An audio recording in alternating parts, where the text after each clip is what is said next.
وَإِذْ جَعَلْنَا الْبَيْتَ مَثَابَةً لِلنَّاسِ وَأَمْنًا وَاتَّخِذُوا مِن مَّقَامِ إِبْرَاهِيمَ مُصَلًّى وَعَهِدْنَا إِلَىٰ إِبْرَاهِيمَ وَإِسْمَاعِيلَ أَن طَهِّرَا بَيْتِيَ لِلطَّائِفِينَ وَالْعَاكِفِينَ وَالرُّكَّعِ السُّجُودِ۔ سورہ بقرہ کی آیت نمبر 126۔ وَإِذْ قَالَ إِبْرَاهِيمُ رَبِّ اجْعَلْ هَٰذَا بَلَدًا آمِنًا وَارْزُقْ أَهْلَهُ من الثمرات من آمن منهم بالله واليوم الآخر قال ومن كفر فأمتعه قليلا ثم أضطره إلى عذاب النار وبئس المصير۔ اور یاد کیجیے جب ہم نے بیت اللہ کو، کعبے کو لوگوں کے لیے امن کی جگہ بنا دیا۔ وَاتَّخِذُوا مِن مَّقَامِ إِبْرَاهِيمَ مُصَلًّى، اور مقام ابراہیم کو نماز پڑھنے کی جگہ بنا لو۔ وَعَهِدْنَا إِلَىٰ إِبْرَاهِيمَ وَإِسْمَاعِيلَ، اور ہم نے ابراہیم اور اسماعیل سے تاکیداً فرمایا أَن طَهِّرَا بَيْتِيَ لِلطَّائِفِينَ وَالْعَاكِفِينَ وَالرُّكَّعِ السُّجُودِ، کہ میرے گھر کو طواف کرنے والوں، اعتکاف کرنے والوں، رکوع کرنے والوں اور سجدہ کرنے والوں کے لیے پاک رکھو۔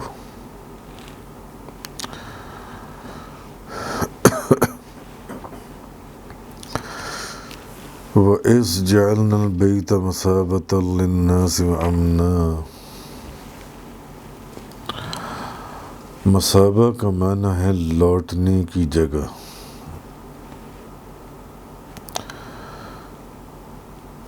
کیونکہ جو شخص بھی بیت اللہ سے واپس جاتا ہے وہ سیر نہیں جاتا، وہ سیر نہیں ہوتا، اور پھر دوبارہ وہاں جانے کی تمنا رکھتا ہے، اور پھر دوبارہ وہاں جانا چاہتا ہے کہ میں دوبارہ وہاں چلا جاؤں۔ کعبۃ اللہ جگہ ایسی ہے، مقام ایسا ہے۔ اور ایک معنی اس کے یہ بھی بیان کیے گئے کہ اجر اور ثواب کی جگہ، کیونکہ عبادت میں جتنا اجر اور ثواب کعبۃ اللہ میں ملتا ہے وہ کہیں اور نہیں ملتا، کہیں اور نہیں۔ تو امن کی جگہ یہ بیت اللہ کی صفت ہے، لیکن اس سے مراد پورا حرم ہے، اور اس پر تمام ائمہ کا اتفاق ہے کہ کعبے میں کسی پر حد نہیں جاری کی جائے گی، کعبے کے اندر کسی پر حد نہیں جاری کی جائے گی، لیکن باقی حرم میں بھی حد جاری کی جائے گی یا نہیں، اس میں ائمہ کا اختلاف ہے۔ کعبۃ اللہ بھی تو حرم کے اندر ہی ہے نا، مگر اس کے اوپر تو اتفاق ہے کہ کعبہ شریف کے اندر کسی پر حد جاری نہیں کی جائے گی، لیکن باقی حرم میں حد جاری کی جائے گی یا نہیں، اس سوال میں مختلف رائے پائی جاتی ہیں علماء کی اور ائمہ کی جنسی، اس میں ائمہ کا اختلاف ہے۔ اس میں اتفاق ہے۔ مثلا امام اعظم ابو حنیفہ کے نزدیک حرم میں کسی شخص سے قصاص لیا جائے گا، نہ کسی پر حد جاری کی جائے گی۔ حرم کے اندر امام اعظم ابو حنیفہ کے نزدیک حرم کے اندر نہ کسی سے قصاص لیا جائے گا، نہ کسی پر حد جاری کی جائے گی۔ تو اب اگر کسی مجرم نے حرم کے اندر آ کر پناہ لے لی، پھر اگر کسی مجرم نے حرم میں پناہ لے لی تو اس پر کھانا پینا بند کر دیا جائے گا اور اس سے کوئی معاملہ نہیں کیا جائے گا یہاں تک کہ وہ حرم سے باہر آ جائے، اور جب وہ باہر آ جائے گا تو اس پر حد جاری کر دی جائے گی۔ جب باہر آ جائے گا حرم سے، تو اگر کوئی حرم میں پناہ لے لے تو اس کا طریقہ یہ ہے کہ اس پر کھانا پینا بند کر دیا جائے، امام اعظم ابو حنیفہ کے نزدیک، اور اس سے کوئی معاملہ نہ کیا جائے یہاں تک کہ وہ مجبور ہو کے وہ باہر نکل آئے، اور جب وہ باہر نکل آئے تو اب اس پر حد جاری کر دی جائے اس کے جرم کی جنسی ہے۔ اس میں مختلف اقوال ہیں مختلف ائمہ کے۔ امام اعظم ابو حنیفہ رضی اللہ تعالی عنہ کا جو قول ہے وہ میں نے آپ کو بتا دیا۔ وَاتَّخِذُوا مِن مَقَامِ إِبْرَاهِيمَ مُصَلًّى، اور مقام ابراہیم کو نماز پڑھنے کی جگہ بنا لو۔ جی، مقام ابراہیم کو نماز پڑھنے کی جگہ بنا لو۔ اچھا، مقام ابراہیم وہ پتھر ہے جس پر کھڑے ہو کر حضرت ابراہیم علیہ السلام کعبۃ اللہ کی تعمیر فرماتے تھے۔ جس پتھر کے اوپر کھڑے ہو کر ابراہیم علیہ السلام نے کعبہ شریف کی تعمیر فرمائی، اس کو مقام ابراہیم کہتے ہیں۔ اور اللہ تعالیٰ کو اپنے محبوبوں کی ہر ادا اور ان سے تعلق رکھنے والی ہر چیز اللہ کو بڑی پیاری ہے۔ محبوبوں سے تعلق رکھنے والی ہر چیز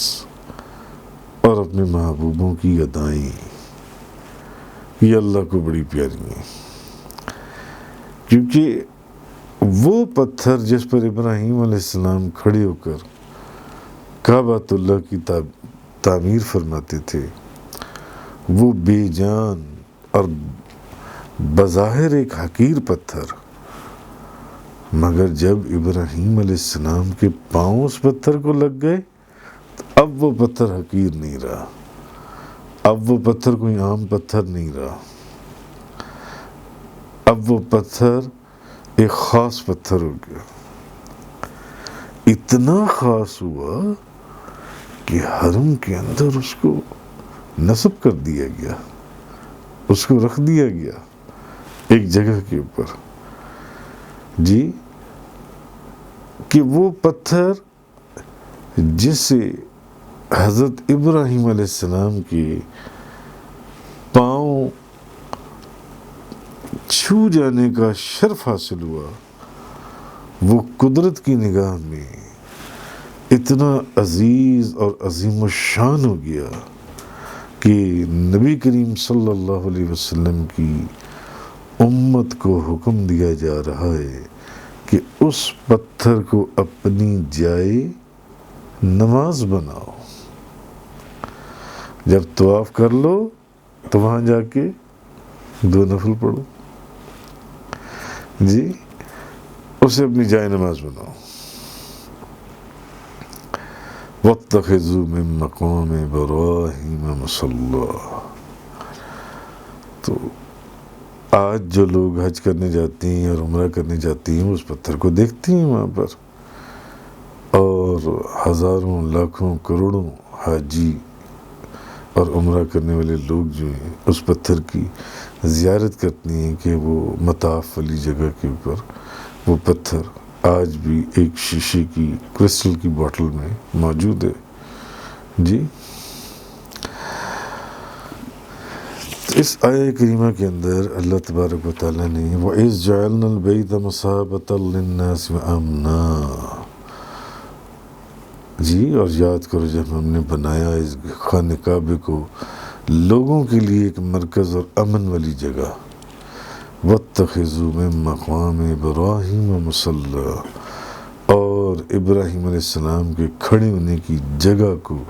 جائے نماز بنا لو۔ وَأَهِدْنَا إِلَىٰ إِبْرَاهِيمَ وَإِسْمَاعِيلَ، اور ہم نے تاکید کر دی ابراہیم اور اسماعیل کو، کس چیز کی؟ أَن طَهِّرَا بَيْتِيَ لِلطَّائِفِينَ وَالْعَاكِفِينَ وَالرُّكَّعِ السُّجُودِ، اب بنا لیے کعبۃ اللہ، اب اس کو ذرا خوب صاف ستھرا کرو، چمکاؤ، اس کو صاف کرو، صاف ستھرا رکھنا، یہ میرا گھر ہے، اور طواف کرنے والوں، اعتکاف پر بیٹھنے والوں، اور رکوع کرنے والوں اور سجود کرنے والوں کے لیے یہ جن سے کرو۔ تو ابراہیم علیہ السلام نے جب بیت اللہ کو تعمیر کر لیا تو اب انہیں حکم ہوا حضرت ابراہیم علیہ السلام کو اور حضرت اسماعیل علیہ السلام کو ان طَهِّرَا بَيْتِيَ لِلطَّائِفِينَ وَالْعَاكِفِينَ وَالرُّكَّعِ السُّجُودِ، کہ میرے گھر کو طواف کرنے والوں کے لیے، اعتکاف کرنے والوں کے لیے، سجدے کرنے والوں کے لیے، رکوع کرنے والوں کے لیے صاف کرو جی۔ تو اب کعبے کی آبادی اور رونق افزائی کا اہتمام فرمایا جا رہا ہے، رونق افزائی کا، کہ ابراہیم علیہ السلام اور حضرت اسماعیل علیہ السلام کو حکم دیا گیا کہ ہر آلائش سے، ہر آلودگی سے اسے پاک صاف رکھو، اس کا فرش غبار سے، اس کی دیواریں دھبوں سے، اور دیکھیں آپ جا کر وہ چیز نظر آتی ہے یا نہیں نظر آتی ہے، ایسے جیسے صفائی کا تو اہتمام ایسا ہے کہ جیسے کرسٹل، شاید یہ ابراہیم علیہ السلام اور اسماعیل علیہ السلام کو جو فرمایا گیا تھا یہ اسی کی برکت کا ظہور آج تک چل رہا ہے اور قیامت تک چلتا رہے گا، یہ وہ ظہور آج تک چل رہا ہے اور قیامت تک چلتا رہے گا جی۔ تو بدنما دھبوں سے، اس کی چھتیں مکڑی کے جالوں سے، کوئی مکڑی کے جالے نظر آتے ہیں وہاں پر، کوئی مٹی، کوئی غبار جی، کوئی گرد، کوئی چیز ایسی وہاں پر نظر آتی ہو، بلکہ صاف شفاف اجلا فرش، آئینے کی طرح دیواریں، اور ہیں ایسی ہی ہیں۔ جب آپ دیکھ لیں، جب آپ وہاں پر وہ سعی کے اندر صفا مروہ، تو آپ کو دیواروں کے اندر اپنا سارا کچھ دکھائی دیتا ہے جی، اور پاک صاف چھتیں، تاکہ عبادت کرنے والوں کو بھی مزہ آئے عبادت کرنے کا وہاں پر جی، ان کو دل جمی نصیب ہو وہاں پر عبادت کر کے، اور وہ نہایت اطمینان سے اپنے رب کی یاد کرتے رہیں، بلکہ اس میں گم ہو جائیں، اس خوبصورت اور پاکیزہ انوائرمنٹ کے اندر جی۔ تو جب ظاہری پاکیزگی کا اتنا اہتمام رکھا گیا ہے، ظاہری پاکیزگی کا جی، اسی لیے حدیث میں ہے نا کہ طہارت نصف ایمان ہے، طہارت نصف ایمان ہے، طہارت اور پاکیزگی میں نصف ایمان ہے۔ تو جب ظاہری پاکیزگی کا اتنا اہتمام رکھا گیا ہے اور ہو رہا ہے کہ اب بیت اللہ کو بنا لیا، اب اس کی صفائی کا خیال رکھنا پورا، اور قرآن میں اس کا حکم دیا جا رہا ہے صفائی کا. جی تو جب ظاہری صفائی کا، ظاہری پاکیزگی کا یہ اہتمام ہے، تو پھر کفر و شرک کی جو غلاظت ہے اور گندگی ہے، اس سے اس حرم کو پاک رکھنا کتنا ضروری ہے. اس حرم کو اس سے پاک رکھنا. تو اسی دلیل سے آگے علماء نے یہ مسئلہ نکالا کہ ہر مسجد کو پاک اور صاف رکھنے کا حکم ثابت ہوتا ہے. کیوں؟ کیونکہ مسجدیں کعبۃ اللہ کی بیٹیاں ہیں، بیٹی. اور پھر بعض روایات میں آتا ہے کہ جب اللہ تعالیٰ نے حضرت ابراہیم علیہ السلام کو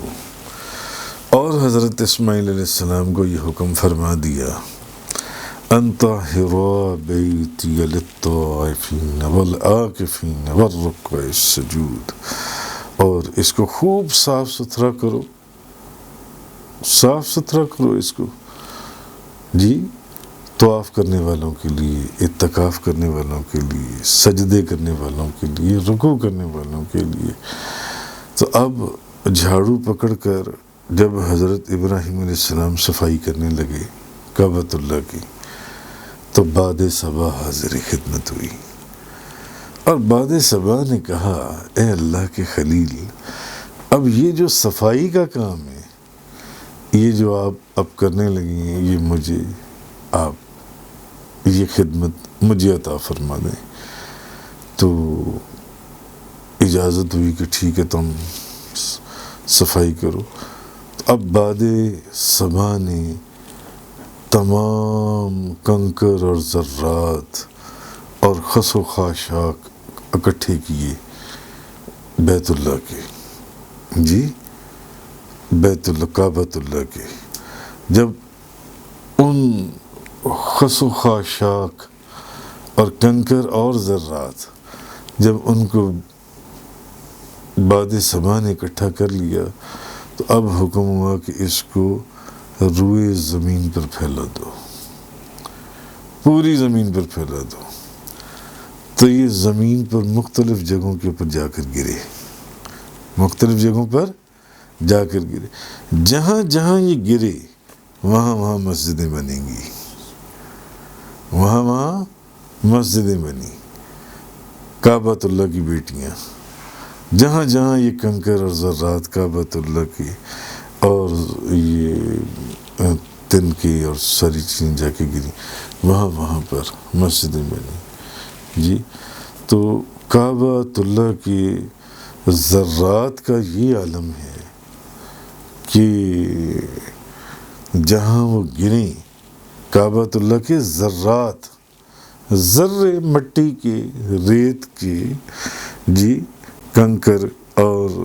تن کے، ان ذرات کا یہ عالم ہے کہ جہاں وہ گریں